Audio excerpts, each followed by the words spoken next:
Hello everyone and welcome back to the channel. I took a bit of a break for a little while to rest up after the full month of February that I spent making and creating content for the Netflix adaptation of Avatar The Last Airbender on my channel, and today we are back and ready for more. In today's video we are going to discuss a particular topic that dawned on me the minute that I thought of it after watching the Netflix adaptation, and so it is everything to do with a particular character showing up and how it could affect the future of a potential second season if it were ever made. My fellow benders of all four nations, welcome to Uncle Iroh's Tea Shop, the Jasmine Dragon. Find yourself a seat, grab some jasmine tea, and enjoy the video. Let's see if we can hit a goal of 200 likes for this one. So like I said, we are now moving away from the review portion of videos for the show, but now I want to dive deep into more detailed and lore-based videos for Avatar and get into the nitty-gritty juicy details of it all. Today's video revolves around a very important topic, considering that there is a character that shows up in Season 1 that gave me some very interesting thoughts, since he's not even supposed to technically be there, and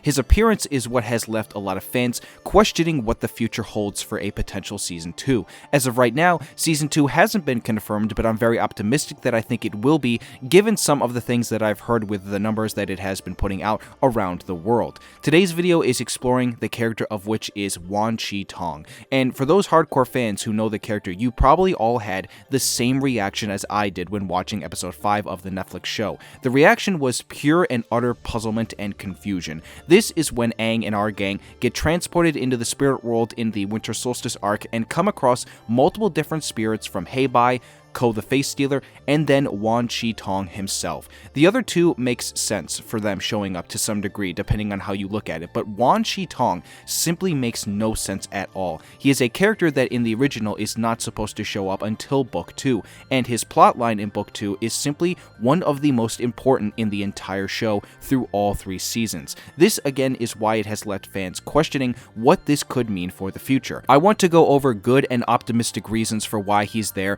and then also some potential bad and questionable reasons. I don't know if anybody from the Netflix show who worked on it is going to see this video, but I sincerely hope that if they do, that they take these pieces of information that we discuss in today's video and take them to heart when making Season 2, because they are very important. Let's start with the good first. For one, and I think I remember seeing somebody comment this on my episode 5 review, and that is the fact that one of the reasons that they believe that they added in this character to Season 1 is because they wanted to add in the model for his character so that they have it on hand when working on a Season 2. If it wasn't obvious enough, the character is fully CGI, and so this is why the one person who was in my comments suggested that this would be the case. Now, to be clear, I am not a visual effects expert, and I really do not know how CGI works with regards to these kinds of things. So if there is anybody here in the comments that does have some level of knowledge to how visual effects works, let me know if this is a reason that has some merit to it. I could definitely see this to be the case for sure, and why in hindsight a regular person would think that it makes sense,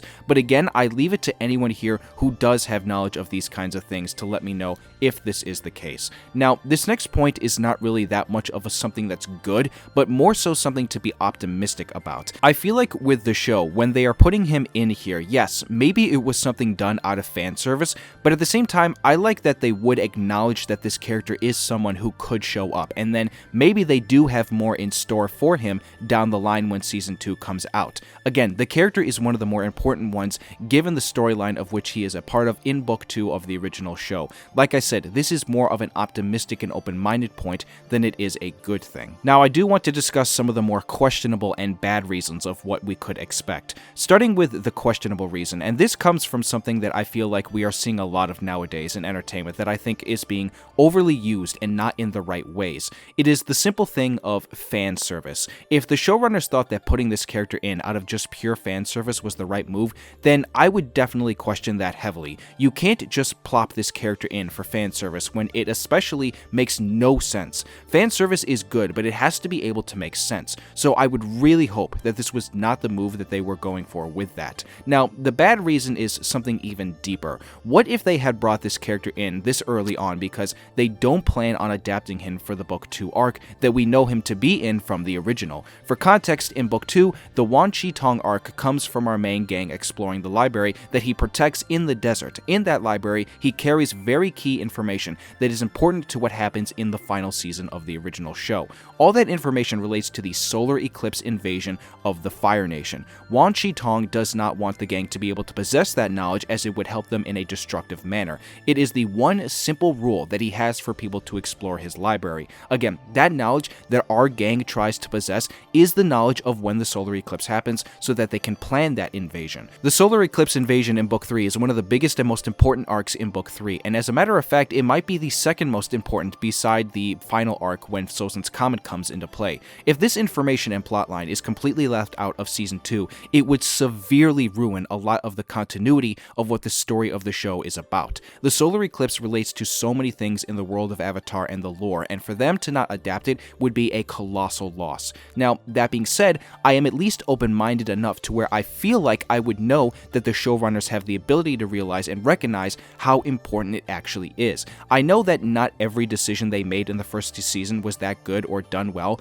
but I do feel like they have the right intention to keep the spirit and essence of the story by holding true to those really important plot details. Yes, they left some stuff out of Season 1, but for the most part, a lot of what they did leave out was some of the more filler stuff from Book 1. Stuff that I know the cartoon is famous for helping develop the characters, but when it comes to an 8-episode season of television, they just didn't have time for it, I guess. I, for one, do think that they definitely need to extend the number of episodes for a Season 2 because the story does get a lot more important in the last 2 books, so here's hoping on that. I do have one piece of hope that I think is going to make some people happy with regards to whether it will be adapted. If anybody here remembers the final scene of the entire show at the very end, where the head fire sage takes Ozai into a chamber to show the event contraption that depicts Sozin's Comet, did anybody else here notice something a little particular about this device?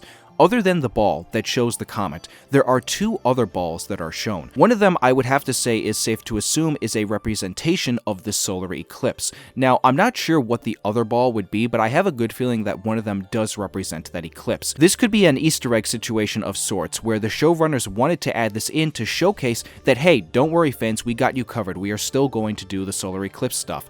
Otherwise, if that's not the case, maybe it was just a prop department guy who, when making this, knows the show well and just wanted to add it in anyway. I'm more inclined to feel like I'd go with the other reason, but who really knows? Again, just something to showcase that maybe there is a potential possibility, because otherwise, why else would they add that in? So yeah, ladies and gentlemen, this was just a cool video that I wanted to make based on all the connections that the Netflix version has with the original, based on what we did see in that episode with regards to the characters of Wan Shi Tong and the gang showing up to see him there. This plotline and story with these characters is vastly important, and I would hope that Wan Shi Tong didn't just go to waste out of pure fan service. Aside from that, we'd also be missing out on a pretty cool potential action sequence when Wan Shi Tong is chasing the gang out of the library as he's trying to sink it back into the spirit world. On top of that, who knows if they try to add in any other cool additions to the lore from stuff that maybe the gang could pick up upon when reading through the library other than the solar eclipse stuff. There's just so much that they could do with that arc of the original cartoon that I feel like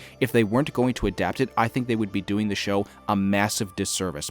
Also, in the other case, now that I think about it, they also are going to move away from the fact that in the original, the gang meets him for the first time at the library. So what is that conversation going to be like when they first show up to the library and they see him inside of there? Let me know what you think about that down below. So that's going to do it for this video, ladies and gentlemen. I just wanted to make it out of the reasons that I listed at the beginning, and now, like I did at the very end here, I want to transition it over to the most important part of the video, which is to get your thoughts and comments on everything that we discussed here today. I know that some of you guys in the comments have been clamoring for me to make a video like this, especially when I did that review for episode 5. So again, please let me know what you all think. If you did enjoy this video, be sure to give it a like and subscribe to the channel if you are new here, and turn on that notification bell for whenever I upload in the future. On your way out of Uncle Iroh's tea shop, be sure to let him know how much you appreciate his jasmine tea and his words of wisdom that come with it. I hope you all have a wonderful rest of the day, and I will see you soon for more Avatar.